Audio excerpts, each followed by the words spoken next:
There's a lot that goes into that. I would say we have a very comprehensive master planning program that we've implemented both with our human health and sales organization and our research organization.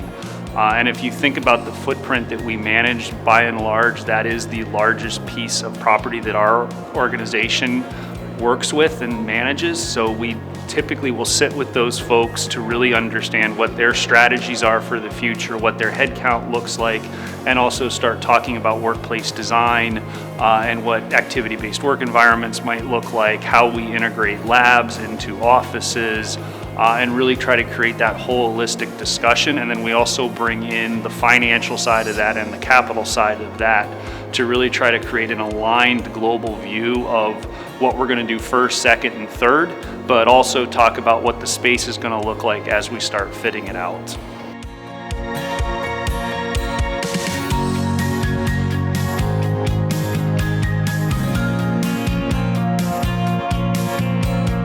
So I really think if you think about a global real estate team, the first step is really thinking about the diversity of talent that you're bringing into the organization and making sure that it absolutely truly represents the global population that you're bringing facility services to. No two cultures are the same. There's always nuances and differences around the globe, and you have to have that on your team in order to be successful. The other key pieces for me, I'm a big believer in change management, having a service mindset, and developing enterprise leadership within the skill set of the organization, because you are collaborating, you're interacting with key senior leaders, and you have to know how to both understand the business side of what they're trying to do, but then take what we're doing from a real estate facilities perspective and match that strategy with their business strategy to really make sure you're meeting the needs of the people who are working in your environments.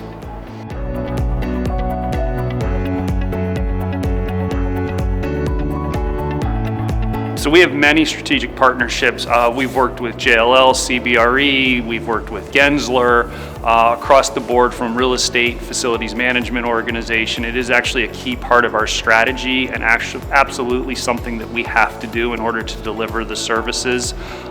We recognize that we do not have the expertise across the globe in every single market, but having strategic partners who really that is their core business to do real estate and facilities management really supports us as we start to think about our strategies.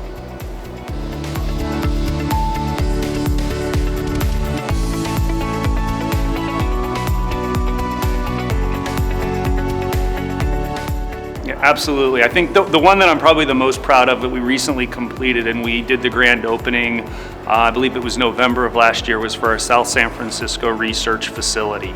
And it's a great example, and our people were so proud of a project that we started off working with the business on day one to define the strategy and the location. We were involved then in kind of negotiating and bringing together the different property options to kind of align on what would be that final piece of where we would go. We then worked with global engineering and our clients to actually design the space and fit out the space, and then ultimately getting into moving people in, occupying the space, and now running it.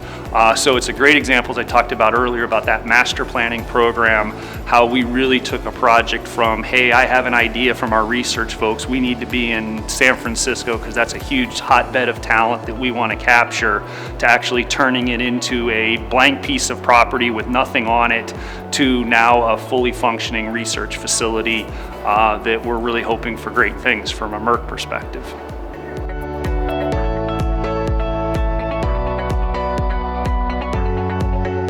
So my biggest pet peeve in the office, I probably have a couple. I think the biggest one I have is where people shut themselves up in offices and you don't see them come out all day long.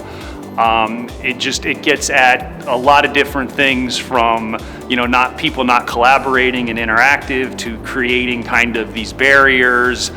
So I would highlight that as probably my biggest one.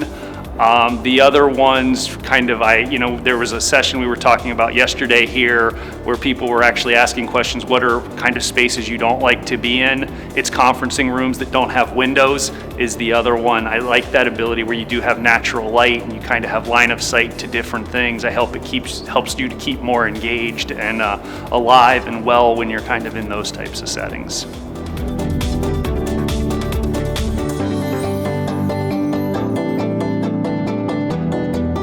So far, I think the agenda and the presenters have been really great. I mean, the topics have gone all the way from talent and culture to corporate real estate strategy to workplace design to what's the future of offices and facilities management and real estate. So I think you've seen a very great broad topic base with a lot of good people who are presenting and talking about what they're doing, and it really is open for interaction and dialogue after the sessions to follow up and make further connections.